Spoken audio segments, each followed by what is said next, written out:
Y en esas conversaciones íntimas entre usted y don Juan Carlos, llegó a hablar en algún momento de, yo no sé si coincidió, yo creo que sí, del noviazgo de su hijo con una periodista con la que se quería casar, o...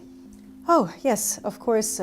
¿Y cómo lo veía eso, Letizia came up quite a lot, and I think it's also well known that he was quite opposed to her initially. And I think the first few years must have been very, very difficult for her.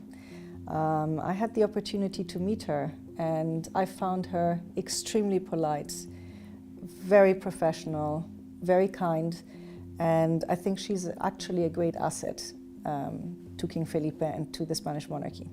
But do you think that all that poorness was the reason that he's made a lot, so much money offshore in all these 40 years? I'm not a psychologist, but I imagine that if you experienced hardship, you don't want to repeat that. I also think that he had an enormous responsibility. He had a big family to take care of, including his sisters, the nephews, everyone. And if you have such a big responsibility to keep everybody going, you know, he obviously was able to do that. And it was legal under the Constitution. And none of the prime ministers until now have really questioned that modus operandi. Y la última pregunta, ¿teme usted por su vida? ¿Y usted, en esa relación, usted veía a doña Sofía, que la ha mencionado hace un rato, como una rival o era al revés? No, I had no reason to see her as a rival. The king explained from the very beginning, because I asked him, I did not want to get in the middle of a family dispute, what his wife would think, what her position would be if he entered in a more serious relationship. And he very clearly explained that Franco arranged that marriage initially, and they sort of drifted apart after the children were born and led separate lives. So he said he had an arrangement with the Queen to represent the crown, but that they were leading totally separate lives. From when? I think it was over 30 years, I mean a long, long time. He had also come out of a relationship with Marta Gaya of 20 years or so, he told me at the time. So he told me that it would not be a problem. Therefore, I never considered her in any way a rival. And where Sofia lives? Zarzuela, London, where does she live? It was my understanding that she spent very large periods of time here in London at Claridge's and with her family, the former Greek royal family. I would say, answering your initial question, that I am more a casualty of Queen Sophia's vindictiveness than anything else. Tenía relaciones con otras mujeres cuando estaba con usted, pero él le haría muchas confidencias a usted mientras estuvieron. ¿Cuánto tiempo estuvieron juntos al final? Porque esa es otra de las dudas que tenemos. Well, ¿no? when people put out so much fake information and disinformation, it becomes difficult for people to understand what happened and what didn't happen.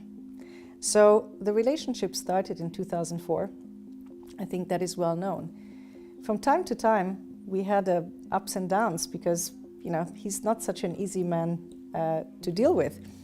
Since we never lived together, I would simply pack my suitcase and go home for a few months. So, you know, this happened a couple of times. O sea, que tenía relaciones con otras mujeres cuando estaba con usted. Well, you know, over time, it became apparent to me that he was not faithful to anyone, including me. And what also became apparent was that he wasn't leading a double life. People normally refer to men leading a double life. He was able to live multiple lives. So, you know, it was not easy for anyone to handle. And in the end, I did not want to be part of a harem. So we instead were very, very close. And this romantic relationship evolved into a very close and deep friendship that lasted for many years after we ceased to have, say, the same relationship that we had in the beginning. When finished the relationship between you and Juan Carlos?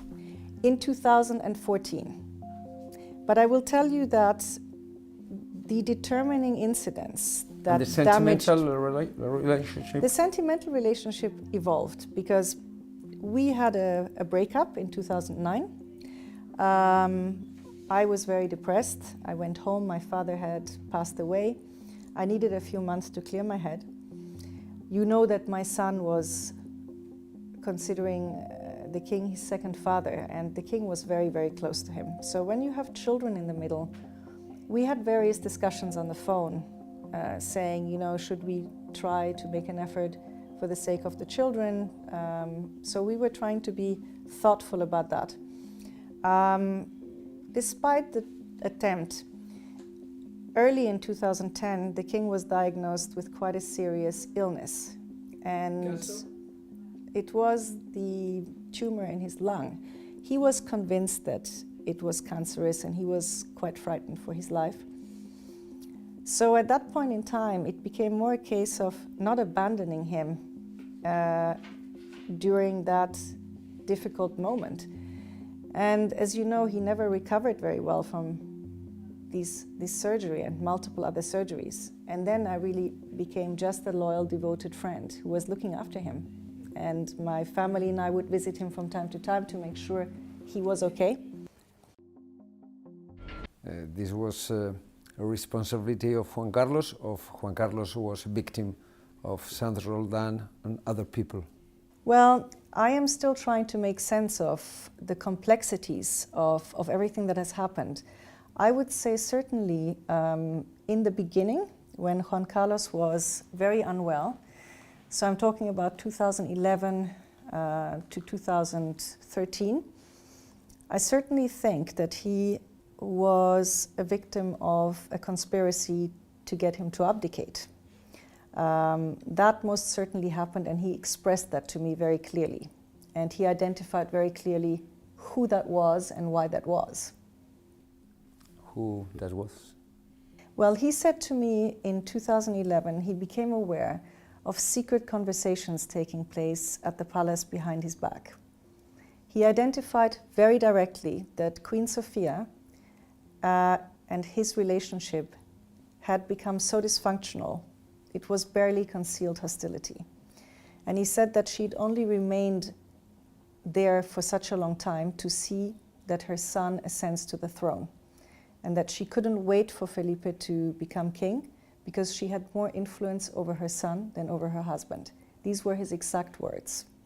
So obviously there must have been people supporting her ambitions internally.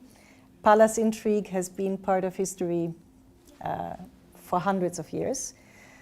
Later on, in 2011, he also identified that he thought the new Prime Minister, Mariano Rajoy, did not have a positive view of Juan Carlos, that he was possibly trying to reduce his power and to weaken the institution of the monarchy. This is what he told me. And I think then, of course, the news scandal in end of 2011 created a monumental crisis for the royal family, and it was the first time that people started to ask questions about the financial dealings of the royal family, and particularly about the financial dealings and involvement of Juan Carlos in Iñaki Urdangarin's shady affairs. So this is what set this whole process in motion. So I think in the first few years, I saw him and he saw himself as being someone who was being pushed out. So there were people pushing for his abdication. Of course, they were successful. He abdicated in 2014. After that, I think the actions of General Sanz Roldán, if you ask me, to destroy my reputation, to put me in fear, to throw me under the bus on a daily basis via his contacts in the media, did not result in a good outcome for a friendship, as you can imagine. So, yes, do I think there are people responsible for having unraveled this relationship? Absolutely, yes. ¿Pero el rey no estaba informado de todas esas acciones o de los contactos de Sanz Roldán con usted? I think the king knew certain things. I'm not sure that he knew everything. I often question certain things, like the Monaco occupation or certain things that were being said to me. And what the king said to me differed from what the general told me. So did he give vague instructions, and did the general go beyond the remit of his instructions? Por lo que cuenta usted, todos los integrantes de la Casa del Rey estaban remando a favor Not all of de esa them, but dedicación, certainly, la mayoría. Certainly some of them. You always have to look at who ends up in the top position and who benefits. So, ultimately, you have to look at who ended up there and who benefited from that. Did he help Urdangarin's corruption? Well, I would certainly say that from my experience, there are two parts to your question that are important. Urdangarin was sent to me for me to find him a job outside of Spain. 2004. 2004. And I had quite long discussions with Urdangarin to find him an appropriate job, which I did.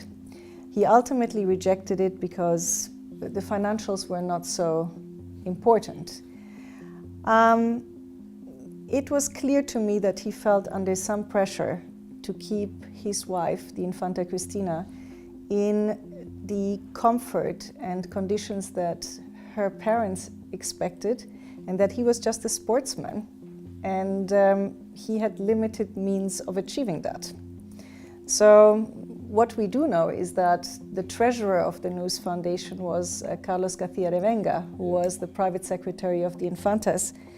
And I am sure the royal household were quite aware of what was going on. Also, it turns out the CNI were, copying the computers on a monthly basis. So I somehow find it difficult to believe that they were not aware of what was going on. Pero lo que sí es cierto es que en un momento intentaron utilizarla usted también como muro, como chivo expiatorio en ese caso, ¿no? Yes, I mean, for me that was really, and I think few people understand that, in the relationship or in the friendship that then still existed with Juan Carlos, despite great suffering that I was exposed to, and so was my family, with all of these leaks post-Botswana. When I realized that the family conspired to use an innocent woman as a substitute for their daughter, I really became very, very frightened. I realized that the family could be very dangerous, that the moment their image and their situation was threatened, they would not hesitate to just use an innocent party and try to implicate them falsely. Incluso decían que lo habían echado de un palacio donde usted vivía en Madrid, el famoso palacio que era una casa de caza, ¿no? De la Angorrilla. Which palacio? The Angorilla. Corinna, ¿Juan Carlos le contó alguna vez cómo fueron sus años con Franco, sus inicios? Yes, he spoke about it quite frequently, actually. More frequently so when he was not in a good physical state. And when you're worried about your life, you start remembering your childhood and many anecdotes. And he was telling me how he felt like a ping pong ball between his family and the General Franco. And he drove me by this monastery where he was educated in a very austere way. He explained that he had certain abandonment issues because he was not with his family, so it must have been quite difficult for him growing up between two opposing poles and navigating between General Franco and his own father, and in the end sacrificing his own father to get himself on the throne. So it was something that must have been psychologically for him quite difficult. ¿Y le hizo alguna confidencia sobre un hecho histórico en España, que fue el intento de golpe de Estado del 23 de febrero de 1981? I would say not in more detail than what you can read in history books. And how was his relationship with Franco? Was good? Was like a father and the song? Yes, to a certain degree, it was like a father-son relationship. I mean, when you're so young and you're raised by this man, they transmit many values to you. So to a certain degree, you know, these values survive in a person. Even if they create a democracy, you know, certain habits or certain impressions remain alive. He defends Franco's legacy. I don't think he necessarily defends it. I think he created a transition into democracy for Spain, and he's much admired by not only the Spanish people but by the rest of the world for that. I think it is more a case that the transition has never been fully completed, and the Constitution of '78 still contains many elements that could be described as a legacy of the Franco Constitution. So I think it's more a case of rejuvenating certain institutions to reflect a truly modern Spain. Do you think that the management of the Casa del Rey has been clumsy throughout this process? Clumsy is not really the word I would deploy.